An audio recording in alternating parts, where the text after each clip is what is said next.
Good morning, mga sis! Ngayon, Legend Season, ang magandang panahon ng pagninilay-nilay ng pagbabalik tanaw sa mga bagay sa buhay natin na gusto nating baguhin. Ngayong Holy Tuesday, pag-uusapan natin ang mga learning experiences ng ating mga bisita na sigurado inyong kapupulutan ng aral sa buhay.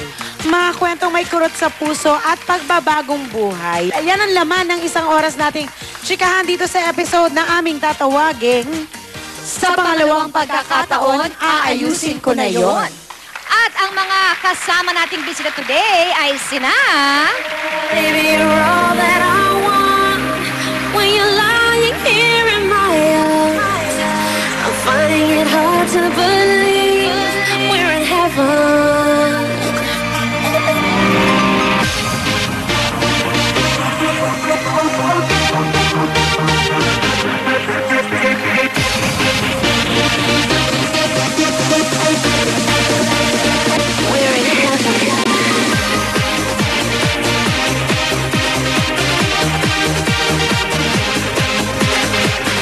Gian Carlos!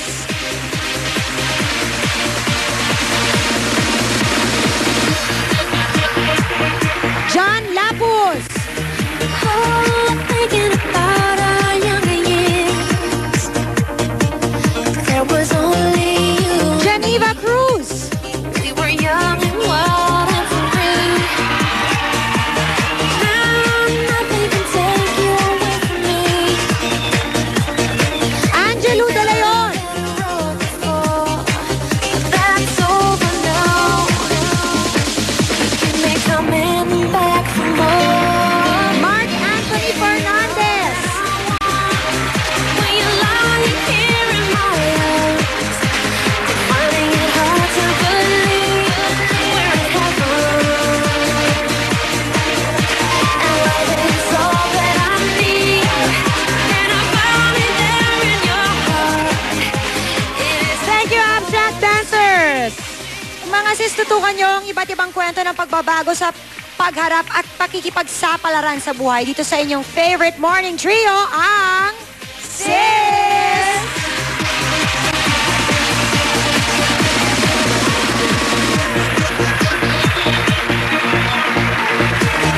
now nothing can change what you mean to me. There's a I was petrified. Keep thinking, how could I ever live without you by my side? And I spent oh so many nights feeling sorry for myself. I used to cry, but now I hold my head up high. And you see me, somebody new. I'm not that chained-up little girl who's still in love with you. And you just felt like dropping in, and you expect me to be free. Well, I've been saving all my loving for someone who's loving me. Go now, go. Walk out the door. Just turn around now, 'cause you're not welcome anymore. Weren't you the one who tried to hurt me with goodbyes? Do you think I'll crumble? Do you think I'll lay down and die? Oh, no, that I will survive. Oh, as long as I know how to love, I know I stay alive. And I've got all my life to live, and I've got all my love to give. I will survive. I will survive. Hey, hey. Thank you!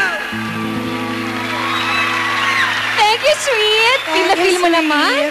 At syempre, thank you rin kay Brian Santana na ating guitarist. Feeling mo naman, nag-concert ka na ng bonggang-bongga, no? Yeah, the second life, I'm a singer now. Oh! Yeah. Alright, mga sis, welcome back po! Mga kwentong second chance sa ating buhay. Para sa ating mga guests, anong aspeto sa buhay ninyo ang masasabi ninyo na binigyan ng second chance? Gian, sa Sa career. family. Sa family. Apo, kasi nung lumaki ako, wala po yung family ko sa tabi ko. So, ngayon, yun, may anak na ako. Ayun, nakompleto na. Ako siguro, pinakamasasabi ko, career. Bakit sa career? Not once, not twice, but thrice. Uy!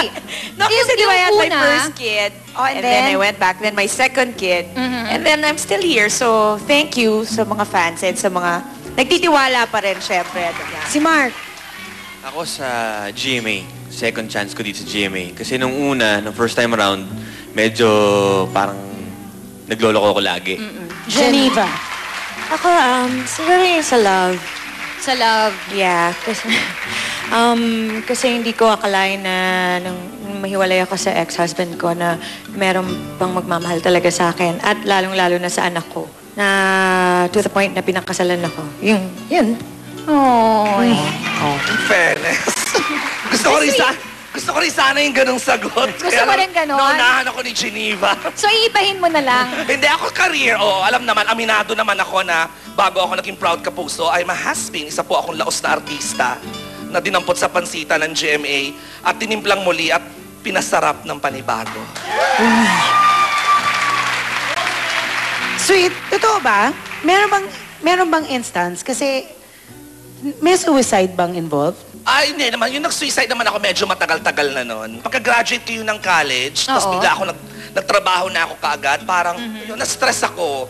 Yun. So, parang pumasok na sa isip mo, pero hindi naman siya nangyari? Ang natatandaan ko lang noon, kumuha ako ng isang banig ng gamot sa medicine cabinet. So kids don't try this at home. Tapos nilakla ko yung isang banig. Oo. Nagising ako after 2 days, mas malakas ako kasi ang natira ko pala, vitamin C.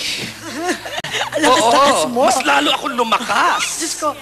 Eto, Oo, nakakaloka. lahat naman tayo, di ba, nagkakamali sa buhay. Ano ba ang pagkakamali nyo sa mga buhay-buhay ninyo ang ayaw nyo nang balikan at bakit? Angelo? Wala, parang lahat na naman nakwento ko eh. So, kung ano man yon, kailangan mong balikan para alam mo kung ano na yung hindi mo dapat gawin. Or na para conscious ka na hindi mo na gagawin Na ulit. hindi na mauulit. Kasi pag nakalimutan mo totally yon, for sure yun na naman ang bagsak mo. Mark. Yung mga pagluloko ko nung araw, ayoko nang balikan yun. Tapos nung araw din, hindi ako mahilig magbasa. Ngayon, mahilig na ako magbasa. Ayoko nang bumalik. Bagay yun. Very good Laking yan. bagay yun. Very good yan, very good. Geneva. Geneva. Wala akong babaguhin sa sa past ko kasi baka kung may binago ko, baka wala si heaven. Pero siguro yung isa na lang na hindi ko talaga gagawin is to ever run after a guy again. Like, before kasi parang feeling ko, wala nang magkakagusto sa akin. Pag, naghiwalay kami, ganyan. Kasi bata, he was my first boyfriend. So, mas maganda na parang kung ayaw mo, wag mo. Parang gano'n. Babae na yan, lagay na yan. What more pa ang bading na feeling namin? Mauubusan kami minority. So ako siguro yun, para ayoko na magmahal ng maling lalaki. Ang mga bakla may ugali kaming yung mas sinungaling, mas salbahe, mas naa-attract kami. Ay nako, marami na nga siyang pinagdaanan at lahat ng ito, mas swerte niyang nalusutan. At dahil dyan, eto pa ang isa niyang hirit. Muling nagbabalik si Sweet. I would like to dedicate this song to all survivors like me. Remember, life is like a box of chocolate. They are all sweet. Oh.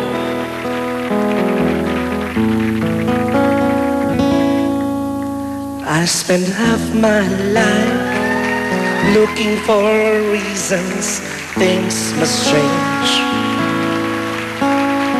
and half my life trying to make them stay the same.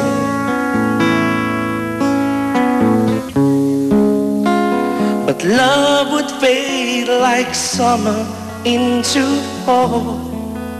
All that I could see was a mystery.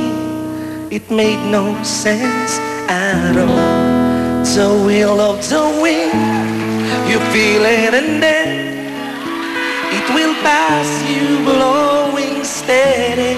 It comes and it goes.